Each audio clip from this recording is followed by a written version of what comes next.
நாம் தமிழர் கட்சியின் மாணவர் பாசறை மாநில ஒருங்கிணைப்பாளர் ஒருவரான அருமை தம்பி பேராசிரியர் அருண் அவர்களை உரையாற்ற அழைக்கிறோம்.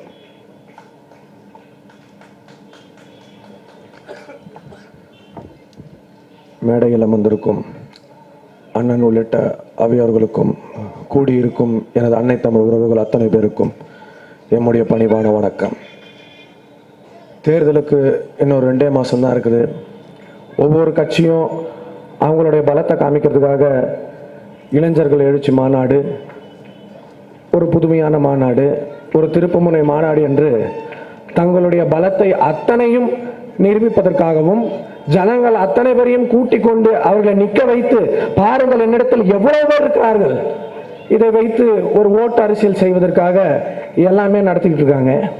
இதில் ரொம்ப பெரிய கூத்து என்னென்னா, அண்ணன் விஜயகாந்த் ஒரு 2 நாளைக்கு முன்னாடி ஒரு திருப்புமுனை மாநாடு நடத்தினாங்க.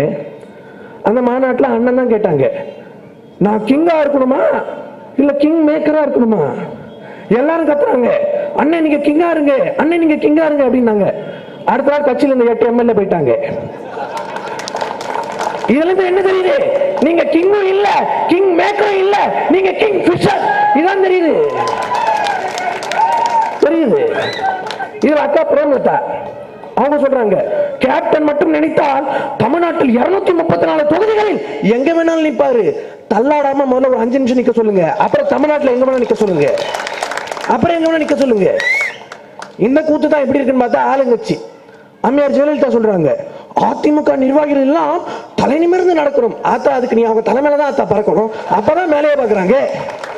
எனக்கு கூட ரொம்ப நாள் சந்தேகம், எங்க பெரியப்பா வயசு சித்தப்பா வயசு இவங்க எல்லாம் இருக்கிறாங்களே எப்படா சாஸ்தாங்கமா படுத்துறாங்க? வீட்டில் இருக்கிறவங்க என்ன நினைப்பாங்க, புள்ள குட்டிலாம் அப்பா அம்மா பத்தி என்ன நினைக்கும் அப்படின்னு ரொம்ப நாள் யோசிச்சுட்டே இருந்தேன். முன்னாடி டிஸ்கவரி பார்த்தேன், அதுலதான் அதுக்கான விடையை சொன்னாங்க.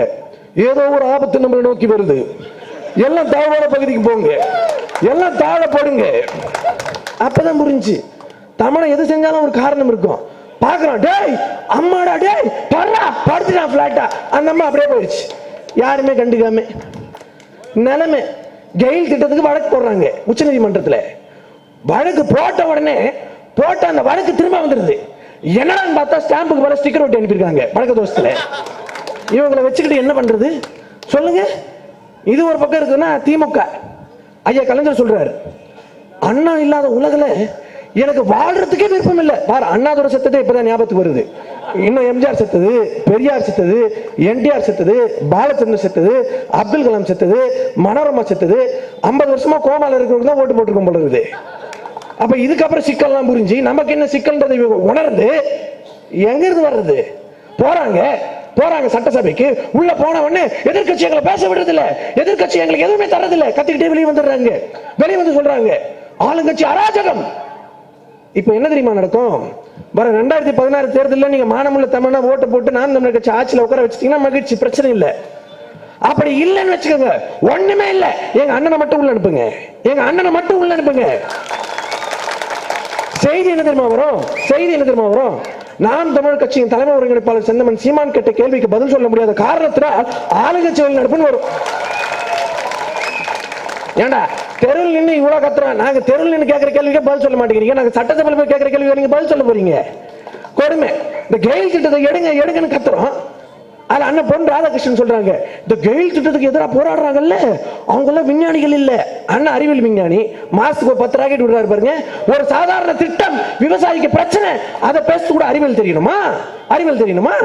இந்த குடும்பம் பத்தாதுன்னு பார்த்தா காங்கிரஸ் இந்த பக்கம் அவங்க சொல்றாங்க, நாங்கள் தமிழ்நாட்டில் 234 தொகுதியில் தனிச்சு போட்டியிட்டு ராகுல் காந்தி முதலமைச்சர் ஆக்குவோம். எப்படி?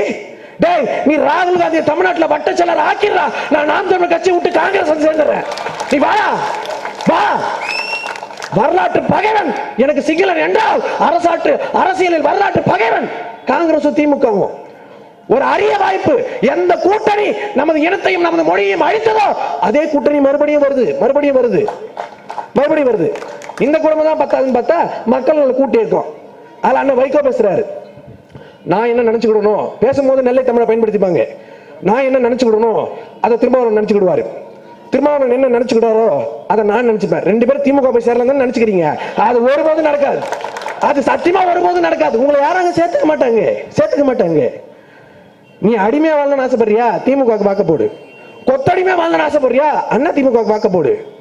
சிறந்த குடிமகனா வாழணும்னு ஆசைப்படுறியா, தேமுதிக வாக்க போடு. இன்னைக்கு ஒண்ணு, நாளைக்கு ஒண்ணு, நாளைக்கு ஒண்ணு, மாறி மாறி லூஸ் மாதிரி பேசணும்னு நினைக்கிறியா, மதிமுக வாக்கு செலுத்து.